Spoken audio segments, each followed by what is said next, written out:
Hi, this is Danny Naylor. I am president of the Institute of Real Estate Education, and we are here today to review the topic of real estate disclosure. This is on the national part of the real estate exam. This is the part of the exam where you cover all of the federal laws, national laws. In Utah, this takes up about 3/4 of the course and 3/4 of the test. You're going to have about 80 questions on national law before you move on to the Utah state portion. But for those of you who are in other states, it'll be a different mix depending on your state and the requirements there. But this is a topic that is based on national federal law, so it does apply in every state. We're going to talk about things that need to be disclosed, things that buyers and sellers need to be aware of, and things that a real estate agent would need to be able to share with their buyers and sellers in order to make sure that they complete their transaction in the best way possible. So, first question that we have today is on the Superfund. It says the Superfund Amendments and Reauthorization Act of 1986, SARA, renewed funding of CERCLA and imposed stronger standards. So which of the following elements did it implement? So it asks, did it implement the innocent landowner immunity, due care, due diligence? Those all sound very important, so that's probably a good answer. It asks if it did strict liability, joint and several liability. Yeah, that could be. I mean, those are legally important things, right? It asks, would it be the implementation of the Superfund? Well, no, CERCLA already had the Superfund. This is just a reauthorization act for it. And it asks if we implemented retroactive liability. And no, they haven't done that yet to make people who caused a problem way back in the day, if they, before they knew about all the potential problems, environmental hazards, things like that. And they did not do that. So on this question, SARA, what it did is it added innocent landowner immunity, due care, and due diligence. Okay. Now it's really important that consumers and business owners, they be aware of the types of environmental problems that can happen on properties, especially depending on the different types of industries that they deal in. And many years ago we didn't worry so much about this, and we just didn't realize how small the world was. We allowed a lot of these things to, hopefully we just wanted to wash them downstream out to the ocean and be gone, right? And the ocean would take care of those over time, and that was one easy way to solve these kind of problems. But as we've developed more and we create more byproducts of the industries that we do, it just became not possible to just let Mother Nature take care of it all. We're doing it faster than it can decompose or that it can revert to nature or anything like that. So we have to clean up some of these things ourselves. And that's what the CERCLA is all about. It's about protecting our environment, about making sure that there's disclosure and cleanup for these kind of things.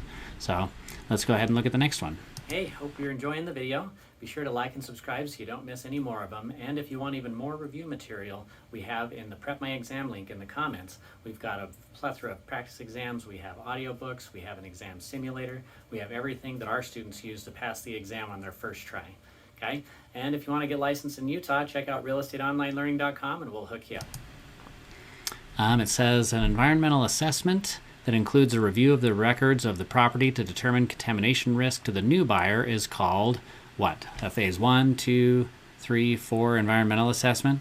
Well, just make sure that you go through each of these assessments and have just a quick idea about what they mean and what they are. But in this case, the environmental assessment that includes a review of the records is going to be that phase 1 environmental assessment. Okay, you don't have to know all the details about all of these, but just have a basic understanding of the phases that they go through as they assess properties and determine how they need to be handled for cleanup and all those sorts of things. Okay, moving on to number 3. So, friable. Friable means what? Okay, if you've heard this word friable, well, I guess here's the definition. So the first one says the tendency to break down and release particles and fibers into the air that can be dangerous if inhaled. Zinc oxide that heats up when wet. Okay, new asbestos resistance to heat.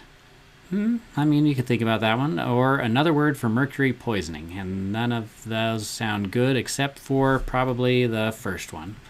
The tendency to break down and release particles and fibers into the air, and that can be dangerous if inhaled. So the issue there is particulates. Some of the materials that we've used to build houses over the years, we've got lead, we've got asbestos. We've got various things that we didn't know were harmful back in the day. Mercury, you may have heard the stories about using mercury in making clothing, making hats, and stories like that kind of led to like the Lewis Carroll stories of the Mad Hatter and things like that. Friable in this case is the fact that some of the materials can break down into little particles, into dust, and then the dust gets in the air, and then if we inhale it and it gets into our lungs, then that can be harmful physically. So that's what the word friable means in this case, and we'll read more about that, and we'll talk more about that and other things that we review, but that's what that word means, things that break down into fibers or particles and then can hurt you if they're inhaled. Okay? All right, number 4. Lead can be found in many products, and the danger in lead is that it may be what? So what's wrong with lead? We use it in a lot of construction and things like that, but what they found was, I don't remember why exactly they chose to use lead in many different products. Leaded gasoline, for example, that we don't use anymore in the United States. Lead paint that they used to make. It must have been a great base to allow those products to be more usable in their environment. However, they can cause some health issues, is what they discovered. And what they found is that lead in a physical form can have kind of a sweet taste to it. And so they found that if they had it in paint and the paint started to dry up and it started to peel, and if they tasted it, they would find that it actually might taste good, and so they would eat some of that paint sometimes. And a lot of the household chemicals we use nowadays are a lot safer, but lead in particular could cause developmental issues if you eat a lot of lead. And so children who had eaten lead paint or other lead products, they were starting to have some developmental issues, like issues with their brain developing properly. So that's the problem with lead. That's why they don't allow it to be used in paint in a home where it might be tasted or eaten or whatever. And you wonder, why would children be eating paint off the walls? And I'll tell you, kids do some strange things sometimes, but they like to feel the world with their mouths, especially when they're really young, and so that became kind of a health hazard. So that's why they no longer allow lead in the home after a certain year. Okay? All right, so the next question we have is, it has to be accidentally eaten is the problem for most of the things with lead. Okay? Number 5, radon is. Now, a lot of these are definitions-based questions, right? And that's kind of what a big part of the exam is just understanding these terms and knowing what they mean, what they apply to, and how to use those as we try and make a safer home environment, a home environment that is structurally sound, where the family is safe inside, the kids can be safe so that parents feel good having a family in a home, or even those without family, that you yourself can feel like your home is a refuge, it's a safe place where you can have all of your things that you collected, so you can live a life that's free of worry. That's what this is all about, And disclosure in real estate is really about making sure that it's fair for all sides. If we want to make sure that when someone purchases a property, that they understand everything about it, that they know all the potential problems, the age of the home, the materials that were used to build it, right? And some things that are hazards that aren't anybody's fault, for example, like radon, that's what we were about to talk about. Some things are no one's fault, but you still want to be aware of it because we can study it and know about it and know some of the effects that it has. So what is radon?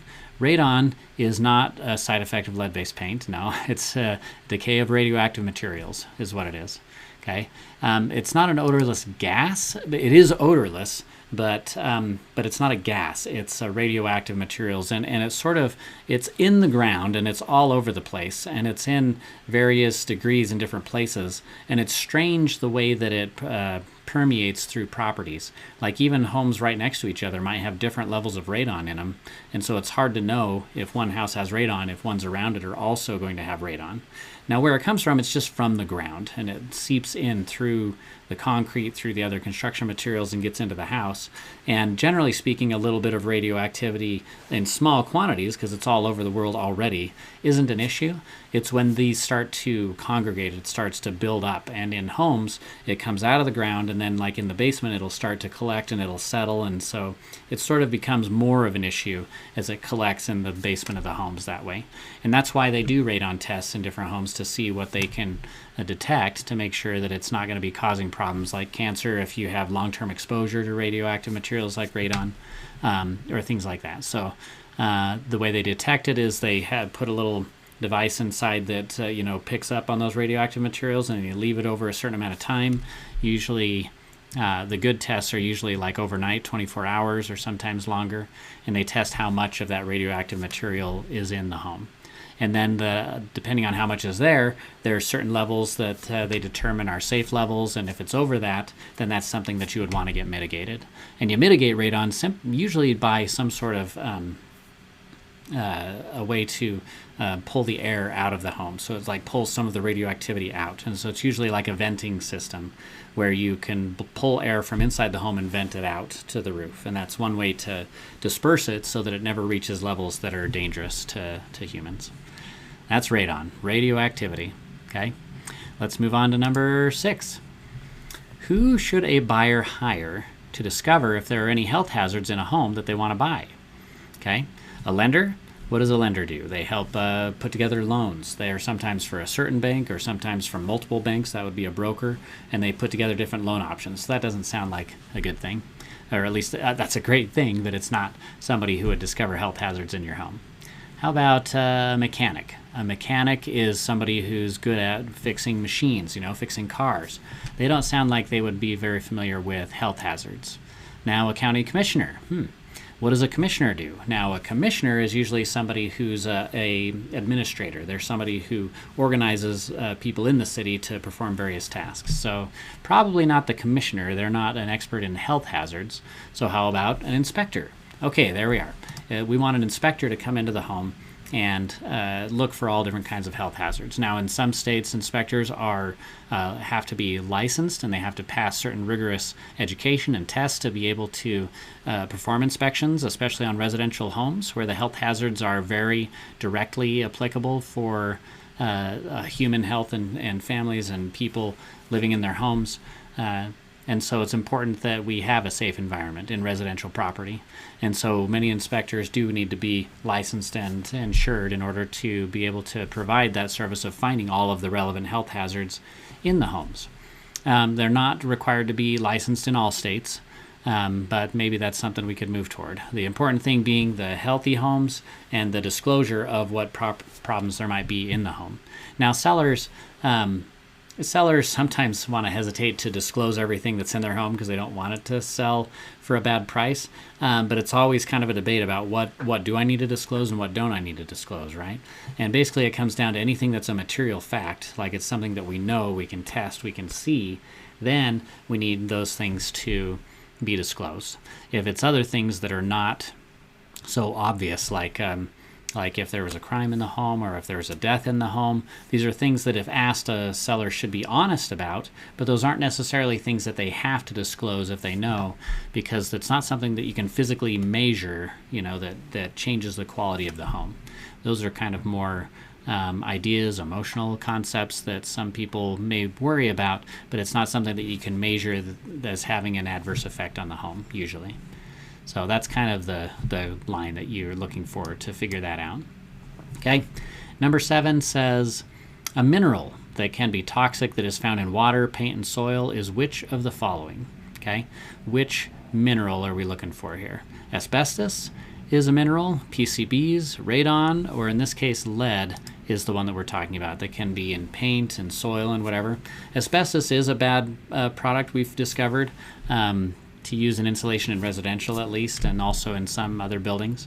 But it can be, it still makes great insulation as long as it doesn't get inhaled, right? If it doesn't break apart like we talked about, it doesn't become friable. So in this case, a mineral that's in paint or water or soil, we're talking about lead. All right, number 8.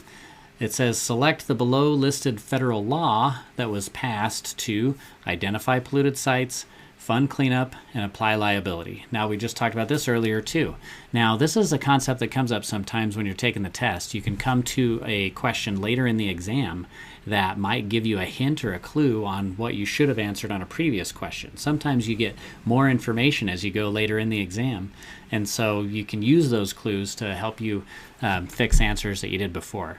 But generally speaking, if you take a question and you have a gut answer, you have an instinct of what the answer should be, usually you should stick with your first answer. So the studies have shown that but students who go through and then go back and second guess themselves and start changing their answers, usually the people who change their answers later don't score as well as those who go with their gut instinct. Usually your first instinctual answer to a question is the right one. So trust yourself. Study well, review well, watching videos like this, attending schools like ours that try and maintain a high level of quality. But once you get into the exam, trust your gut. Usually you take your first correct answer, assuming you read the question correctly. So in this one, we talked about this before. The federal law to clean up polluted sites is called CERCLA. Okay. Now, SARA was another part of the law that refunded CERCLA, so that came a little bit later and added a few more provisions. But CERCLA is the one originally that identified the sites for cleanup. Okay, we doing all right? Okay, we've got some more here. 9, encapsulation is a concept of enclosing a hazardous material in a sealed environment. So which materials are commonly encapsulated to protect the occupant from existing exposure risk? Okay, so which of these contaminants do we enclose to fix the list? Okay, we've got lead paint, asbestos, we've got radon, carbon monoxide, we have formaldehyde, PCBs, we have dioxin or mercury. Okay, now all of these are harmful chemicals, but there's different ways that you mitigate these kind of things, right? So we talked just a minute ago about radon, which is radioactive material, and we talked about how it seeps into the home, and the way you mitigate that isn't to like lock the door on the basement and just never go in there again. It's to let it out. It's to ventilate it, okay? It's to get it out there. Same thing with carbon monoxide. If there's carbon monoxide coming into your home, the best way to clear it out is to ventilate it, right? To add additional air and kind of clean it out that way. Carbon monoxide is a normal part of life, and as long as it doesn't build up a lot, then it's not a problem. But if you get too much of it, then it can cause suffocation or other issues, right? Now, if you want to encapsulate something, that means to cover it up. That means to close it off, maybe leave it in place, but cover it up so that it won't cause a problem. And so the correct answer here is the lead-based paint and the asbestos. Okay, so asbestos, like we talked about, makes a great insulator, but if it is exposed and it starts to break down and create dust, that dust, if you inhale, is a problem. So what do? You can seal it off. You can seal it off so it still insulates, but it doesn't have the opportunity for the particles to get into the air. Similarly with lead paint, if you have lead paint in a home, the easiest way to keep it from flaking off, or from somebody to, like children, to taste it or peel it and eat it, what they usually do is they just paint over it. They take paint that's not lead-based and they paint over it, cover it all up, and that way it's not as attractive it won't have that same sweet taste that lead has. It won't be likely to peel off as long as you keep the paint coats up to date. So encapsulation means to cover it up, seal it up so that it doesn't get out and into the environment. Okay. All right, next question. Number 10. Property defects need not be disclosed if the seller tells the broker not to. The property is sold as is. Yeah, that's pretty common to sell a property as is. The property was built before 1978. Okay, that's a possibility. All known property defects must be disclosed. That sounds pretty good. If you know about it, you should probably disclose it. Okay, so on this question, yeah, all known property defects have to be disclosed if you know them. If you don't know it, they call that a latent defect. That's something that you couldn't discover normally. Like if there's a problem with the plumbing inside the walls, but there hasn't been any water leakage or anything, they might call that a latent defect because no one knows about it yet. It already exists, but they don't know about it until the signs start to show. So if the property owner knows about it, they need to disclose it. If they don't know about it, they should reasonably know, what they can discover. But sometimes things are behind the walls or places where you just can't discover that they were even an issue. The seller tells the broker not to? Well, no. Property defects that need to be disclosed by the seller and by the broker, and the broker will find themselves liable also if if the broker knows that the seller didn't disclose something. And the broker does have a responsibility to find out, what the seller knows and make sure that that information gets out to the buyer. What about B? If the property is sold as is, it's pretty common in contracts for properties to be sold as is, but also to allow the buyer the opportunity to discover through inspection what condition the property is in. So when we say the property is sold as is, that means after you buy it, you get what you get, and you knew what you got, and so you don't have any recourse after that. But the way they mitigate that is a buyer comes in and they say, okay, this property is as is. In that case, I'm going to investigate. I'm going to do an inspection. I'm going to find out everything I can about this property before I buy it to make sure I know about any problems that are in there. So that's what you do with the property sold as is. They still have to disclose the problems that it has, but then after it's sold, you can't come back and say, hey, this was a problem, because then the seller can say, yeah, but you knew about that before you bought it. And that's the way you do it. You know, homes are all just so unique. You just kind of have to take them as they are if you're willing to buy that property. Okay? All right. Number 11. Let's see. Nancy has applied to buy a home with a mortgage that is located in a flood zone. Which of the following is true? Okay? So it's in a flood zone. What does that require of somebody who wants to buy a home there? Now the key there is that they're getting a mortgage. Okay, so you can buy a home in a flood zone if you want and do whatever you want with that property, but if you're getting a mortgage, now there's another interested party who wants to make sure that the value of their investment is going to be maintained. So a bank who issues a mortgage on a property is probably going to require some kind of assurance that the home will still have its value when it comes time to collect the mortgage. So in this case, we know it's in a flood zone. So what's the mortgage bank going to require? Let's see. It says, first answer, her federally regulated lender will require her to buy flood insurance. That sounds likely, right? If the lender's federally regulated, they probably have requirements like that. Number B, only FHA lenders require flood insurance. No, FHA probably also does, but they're not the only ones who would require something like that. Number C, flood insurance is only available directly from the federal government. No, absolutely not. There are plenty of private companies that offer flood insurance. Now, the value to the risk is always going to be an issue with there, and that'll affect the price. But there are private companies that will insure you against flood. Number D, flood insurance can be purchased in any coverage amount. Not sure that's true. Depends on the value of the property and the risk of flood and the cost and everything. So that's possible, but that's not really a great answer. The best answer here is that the federally regulated lender will require you to buy flood insurance if you buy a property in a flood zone, and that's to protect their investment. It's also to protect your investment, but if the mortgage bank isn't requiring you to do it, you can decide that risk for yourself. But with the bank, they want to protect that investment. Okay. Number 12. A protected species with a habitat located on land can what? Let's start at the bottom this time. D, automatically deeds it to the federal government? No, just because there's a protected species doesn't automatically give the government ownership of the land. C, make the land a prime candidate for development? Probably not. It probably is not prime if there's a protected species on there. Yeah. B, increase the land's market value? Potentially, but that's not a guarantee, right? Depends on how the property wants to be used, right? So that's not a clear answer either. A, limit the use of the land? Yeah. If there's a protected species on the land, then that would probably limit what we're able to do with the land based on our intention to protect that species. So if you're buying property where you'll have a lot of nature as part of the land, that's something that you would want to check, right? If you're buying a lot of acreage, you would want to be able to know what your ability is to use the land for how you wanted to use it. Now, if you wanted to leave it wild so that it could be wild, then maybe that's great. If you wanted to develop it into homes or businesses or anything like that, then you'd want to know whether you'd be allowed to do that, and if there was a protected species on there, that could change the ability to develop it. And that's a concept known as eminent domain, where the government has a right to property for the greater good, for the public good. And so they might allow you to keep the property.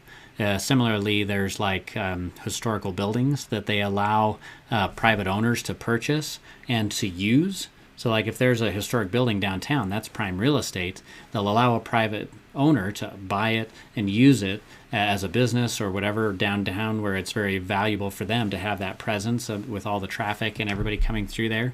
But with a historical building, they'll often just say, but you can't change the outside. The front of it has to maintain that historic look, that historic feel, because they're trying to preserve some of the history of the city. So similarly, a protected species on a land, they could say you can develop it a certain amount, but you have to leave this much to allow that species to continue, because we don't want to kill the last ones in the world. We want to make sure they're allowed to grow and flourish until they don't need to be protected as much anymore. Similar concepts. All right, number 13.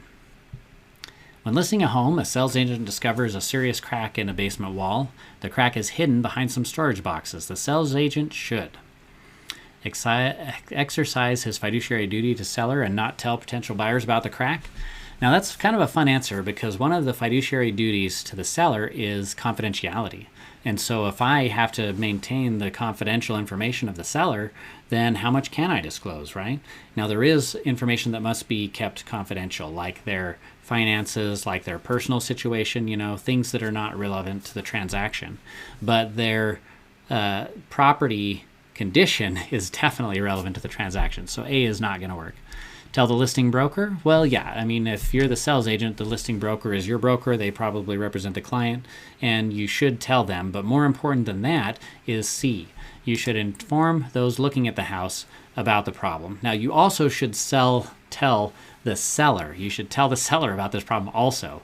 But it's important that anybody buying the home be disclosed this information. That's what all these laws are about, is making sure the buyer, remember, we said selling as is, but with the information they need, okay? So that's what's important here. The last answer here, questions, cracks are not structural and therefore not a material fact, is just plain false. They are a material fact and they must be disclosed. All right, 14. After the seller accepts an offer on a property, the listing broker discovers damage in the ceiling caused by a leaky roof, and the broker should. Okay, so they have already accepted an offer on the property, so they've got a buyer under contract to buy the property. Then the broker discovers damage to the ceiling caused by a leaky roof. So what should the broker do? Now, who's their responsibility to? The broker is representing the seller.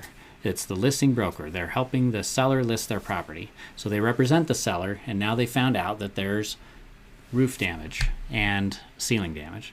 So what should they do? A, immediately inform the buyer's agent. Should they inform the buyer's agent? What do you think? Assume the buyer will discover the damage during his due diligence. Well, I would hope they would discover it. But now that you know about it, shouldn't you do something about it? Number C, inform only their client. So should they only tell the seller about it? Like we talked about, like that duty of confidentiality that they might have as a fiduciary duty.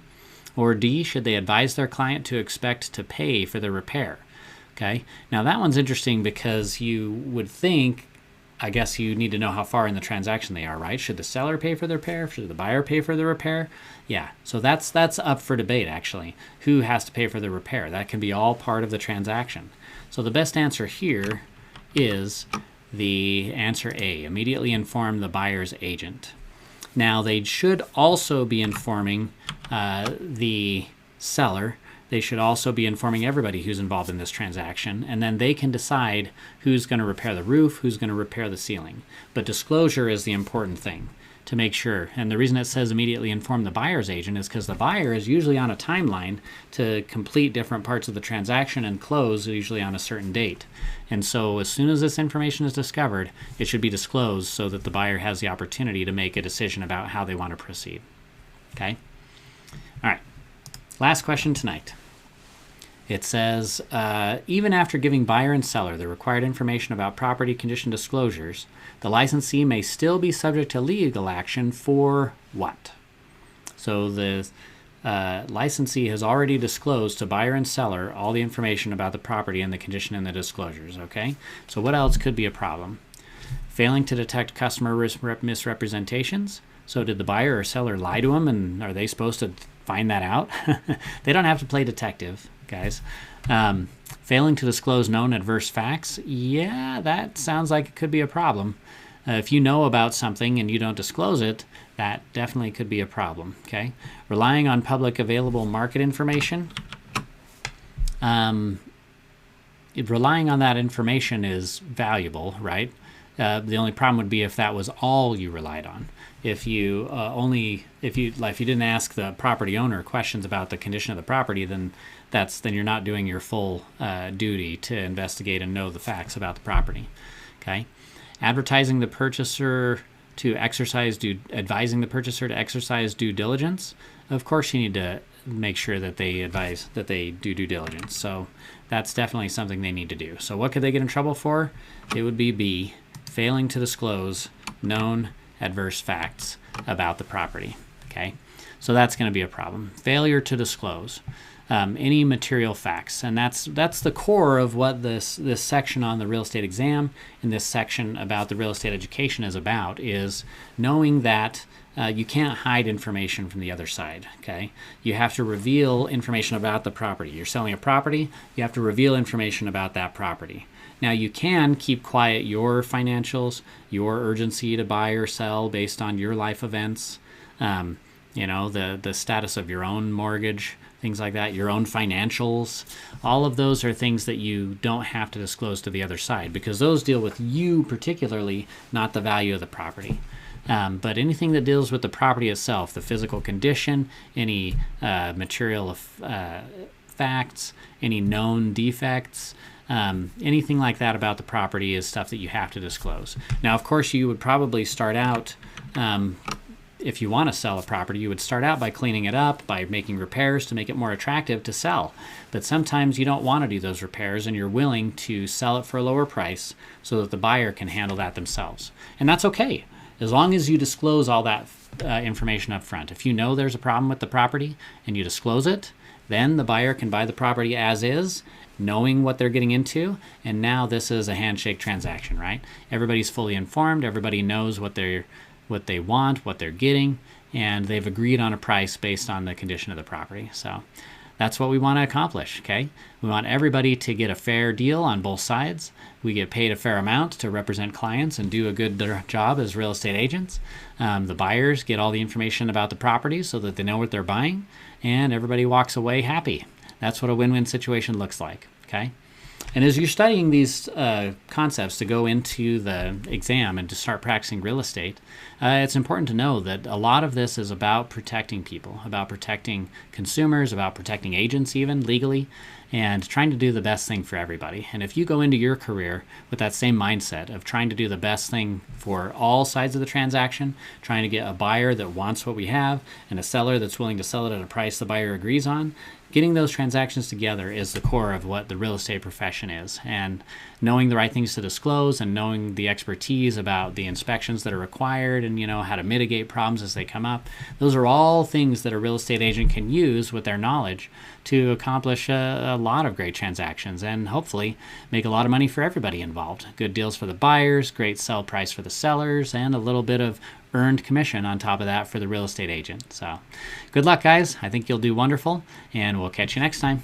Thanks for watching. If you want to show some appreciation to our instructors, be sure to like and subscribe so that they see how much you enjoyed it. And if you want any additional review material, check the links below for our full suite of practice materials for the real estate license exam. Thank you.